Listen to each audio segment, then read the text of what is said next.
All right, everyone, welcome into the first fantasy golf video of 2024. We have the Sentry tournament, which used to be the Sentry Tournament of Champions, albeit it's going to play exactly the same as it has over the years past. This is going to be a no-cut event as well. Strangely enough, those were some of the biggest edges that we had last year were no-cut events. Hopefully that continues again this year.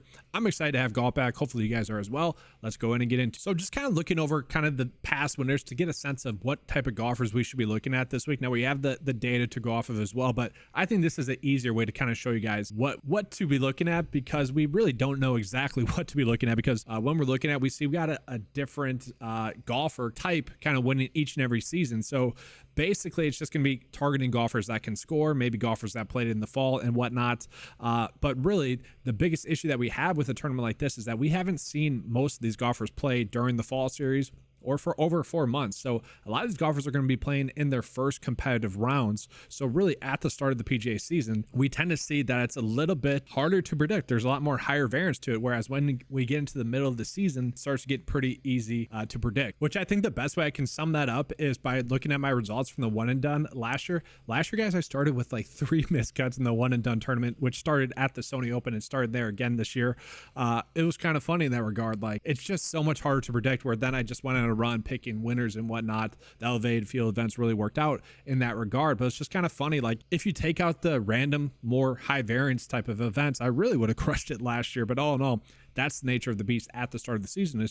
It's more difficult to predict. But with it being a no-cut event, we can use that to our advantage. So I want to touch on that further, because really in no-cut events, that's where we are seemingly getting the biggest edge, because people are not really willing to do the strategy that you should be doing. And I get it. It's ugly on paper. It's tough to do. But really, the strategy is this. Literally just boom, boom, and then boom, boom, boom, just whatever. That is the strategy. Now, there's going to be a little bit more actual strategy that goes into that, but that's literally it. People are just scared to do that. And basically, the example I'm trying to show you guys, you want to be locking in players on the top, and that give you guys the chance to get really a top 5 finish in this situation. And then guys on the lower end, they're going to finish in the top 50%. But really, the scoring difference between someone in the 6.2 range to really a guy that's $1,000 more expensive is not all that different. And I was looking back on the schedule.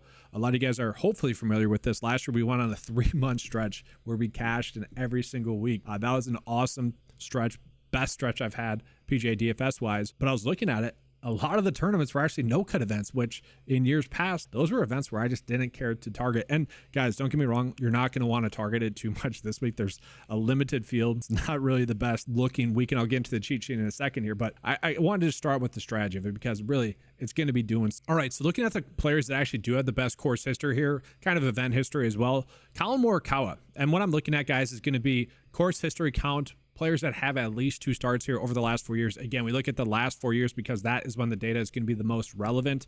Really, after year 5 is when the data really starts to fall off, but at year 4, it really takes a big jump in terms of relevance. And so I like to look at year 4 or the past 4 years. If you guys want to look at year 5, you can, but really after that, it'd fall off in terms of statistical relevance. So looking at it right now, Collin Morikawa number 1, and looking at his pricing, guys, he's already some of that I think we could be looking at. I'll touch on that in a second. Collin Morikawa as well. He's kind of a no-cut event stud. I think everyone knows that by now. Sanjay Im as well. That's a little bit shocking to me. He was someone that last year, I do remember, I think he was my one and done pick for the Sony Open, because he played decently well at the STOC and then was not as good. Scotty had a 7th place finish last year. If he does that again at his price tag, we probably wouldn't like that too much. Patrick Cantlay, we see a 16th, 13th and 4th, so kind of hit or miss there. Probably want a top 5 finish out of him, although he's not too high priced. Jordan, 13th and 21st, that's okay. Max Homa, I think, is a player that I'm going to be on a lot. We'll see if the field's going to be there. 3rd place last year is not priced up enough. Harris English, former winner. The funny thing about Harris English's win that year, guys, that was the COVID year. He was not a former winner. Now, they have since kind of went with this approach now. But they had to do that because of the COVID year and whatnot. He was one of the best players, FedEx Cup wise, did not win, had a bunch of chances to win.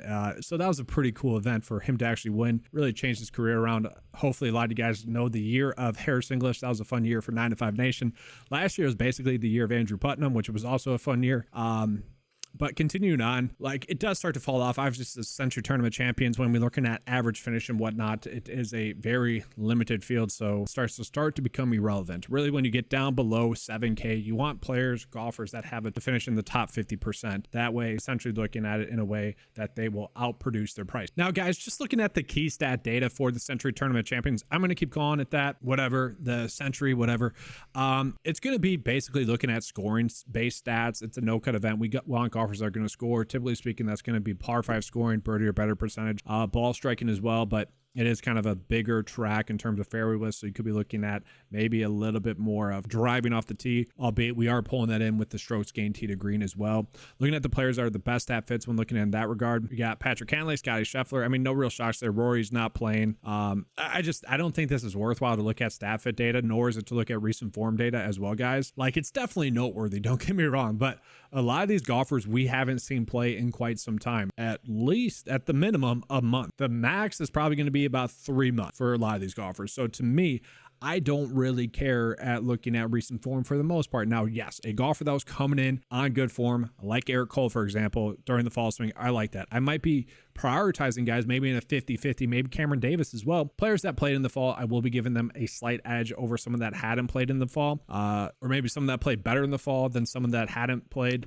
like Luke List, maybe over and that's a bad example, but JT Poston, whatever. That's something I might, but really all the best players in the world playing during the fall series. So it's more difficult this year than it was in previous years because of when the season is starting, because all the best players definitely had 2, 3, 4 months, whereas in years past, some players would mix in a tournament here or there. Where now with the fall series, to me, that gives those other players kind of a head start on some of these other golfers, because you look at their last competitive rounds for some of those lesser caliber field players, typically speaking, they had a competitive round more recently. So that could be a tiebreaker. Honestly, guys, the thing I might look at the most is going to be the specialist. And so for those of you that might not be familiar, the specialist data is just going to pull in all the unique characteristics for that week's course, whether that be greens, location, length, par, rough length, scoring, easy, hard, whatnot, the style of course, the weather, all that nuance. And so we can just click on specialist here and we can get the best specialist. That's going to be Xander Schauffele, Patrick Cantlay. No real shock for Xander. We know he's kind of a no-cut specialist. I do think that's noteworthy. Again, Rory's not in the field anymore,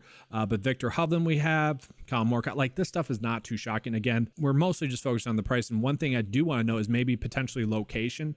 Which golfers have played the best in Hawaii over the past 7 starts? And so Ricky, again, in the field. Then you got Xander, Matt Fitzpatrick, Colin Morikawa, Scotty. One funny thing, no Matt Kuchar this year. He would have been someone that had been popping up in here. He is Mr. Hawaii. But all in all, we kind of get a good sense. Let's just go ahead and jump into it DFS-wise. And so looking at right now, Rory would have been the best play in the field. Now it's actually going to be Scotty Scheffler. Scotty Scheffler is a play to me that I think we could definitely be on. Again, the strategy this week is basically to play golfers that are very high priced, that give you guys high likelihood of getting a top 5 finish, or play golfers very low price that give you guys a really strong chance at getting a top 50% better or finish. That way they're going to reward you guys point wise. So all in all, we see the course history for Scotty pretty good, a 7th and a 13th place finish. Obviously he's going to be a good stat fit.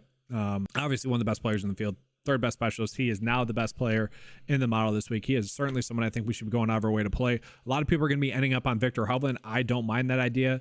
I also really like Scotty Scheffler and Patrick Cantlay. I'm perfectly fine using the rule this week as well for Scotty Scheffler and Patrick Cantlay. And for you guys that might be confused, the rule with those two is that when you play one of them, you basically play the other. Their games typically align for each and every save tournament. And I don't know, it might just be a groove thing for those guys where they're pretty good friends. They play together a lot. Maybe it's just one of those things where they are both just more mentally prepared to play well together. I don't know. It's just something that happens. So all in all, if I'm playing one, I'm probably going to be playing the other. But for me, I think where I might be starting most of my builds out is actually going to be Colin Morikawa or Max Homa, but also paying up for Scotty Scheffler. So Max Homa is someone that played a little bit on the World Tour.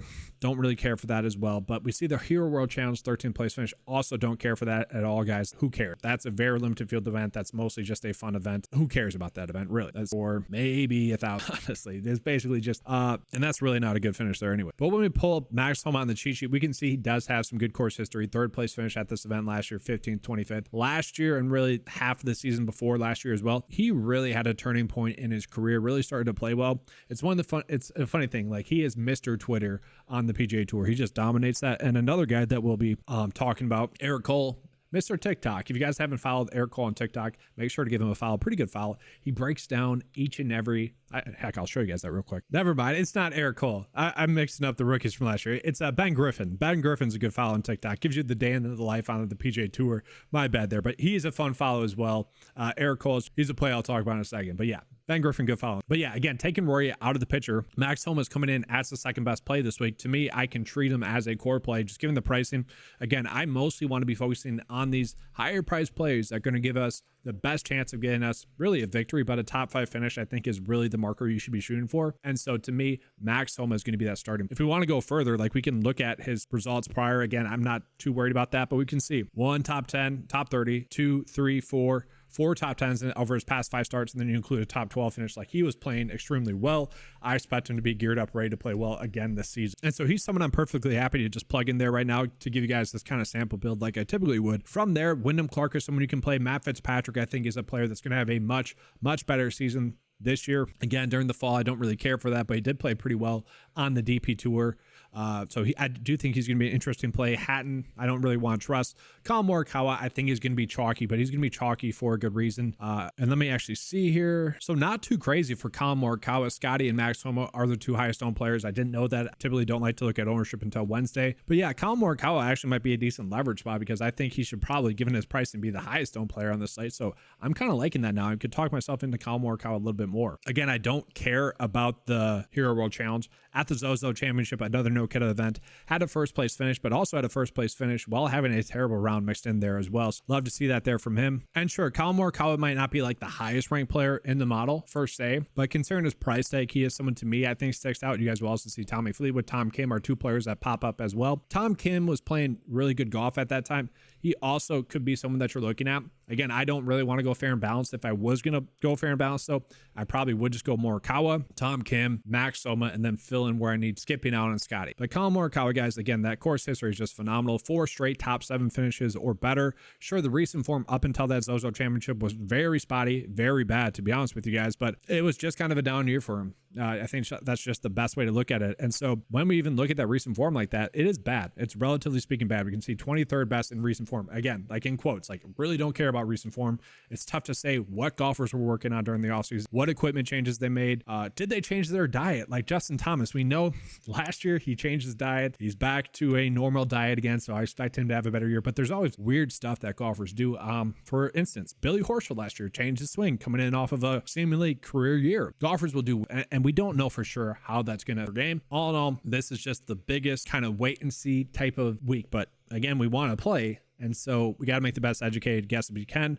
And so to me, I think Colin Morikawa, to me, at that price tag is going to be someone I think we should be going out of our way to play. So Eric Cole coming in off of that good fall swing, second, third, like love that there. His last competitive round was over almost 2 months ago, though. Again, so it's crazy because during the season, guys, and I'm going to harp on this, like during the season, a guy takes 2 weeks off and it's like, oh, what do we do? He took 2 weeks off. We'd love to see back-to-back weeks and whatnot, or 3 weeks, 1 week off and whatnot. You can really get a good indication of how a guy's striking the ball and whatnot. But like this is our most recent form and we love it. It's great. It's awesome. But at the same time, it's 2 months off. Tough to say for sure what he's going to be like. 2 months off is a long time for players golf wise. And just using like myself personally as an example, I actually play some of my best rounds or just any sport I do better after having a bunch of time off, and then the next couple of weeks, it kind of regressed back to the norm. So again, that's just a weird example of saying we don't exactly know how players are going to respond. All in all, last time we saw him, he was playing well. I'm willing to bet on him playing well again.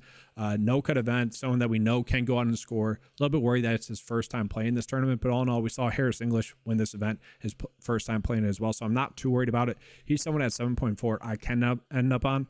After that, though, it starts to get kind of thin. And it getting thin is kind of a good thing, I would say. Like JT Poston is a play I don't mind at his price tag, coming in as a pretty good play.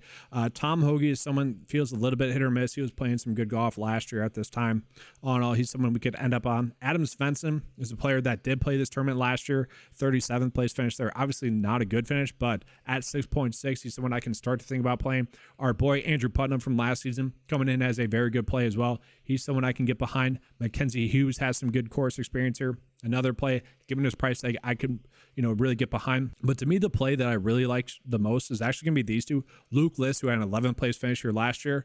And then also Akshay as well, where, relatively speaking, they played well during the fall. Relatively speaking, good enough plays that I fully expect to give us a top 50% finish. again, given their pricing where all we need them to do is finish in the top 50%, I think they give us a good chance at doing that. Now, sure, Luke List didn't exactly produce at the Bermuda Championship or Worldwide Technologies Championship, which were events that weren't all that great, but all in all, he has been playing some good golf. He's been doing good enough, so I am more than happy to play him at that price tag. And then same thing with Akshay, where, you know, he does seem to be coming into his own a little bit right now.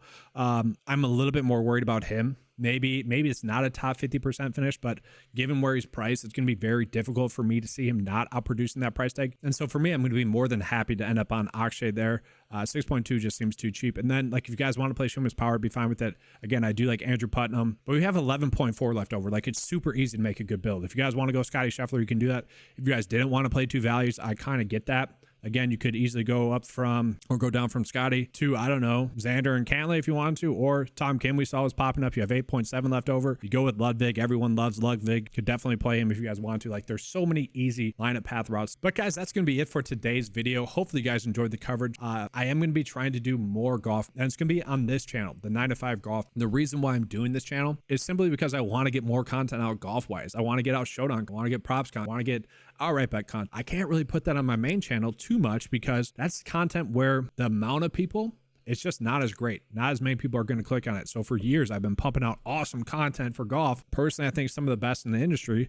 And because I'm putting out NBA, NFL stuff, it doesn't really gain that much traction. So I want this to be very much golf concentrated for this content. It's gonna be 9 to 5 golf, mostly fantasy golf content, but I have a putting green right across from me. I kind of want to show a video of how to build a putting, you know, stupid stuff like that, or golf ball reviews. That's something I really enjoy doing. Cutting open golf ball. Like, I have this bad boy that I just enjoy doing random stuff like that. I think that'd be fun, short golf content, but that's something on my main channel that's just too far off from what people care about for that audience that it doesn't make sense to do that. So I'm excited to get this content.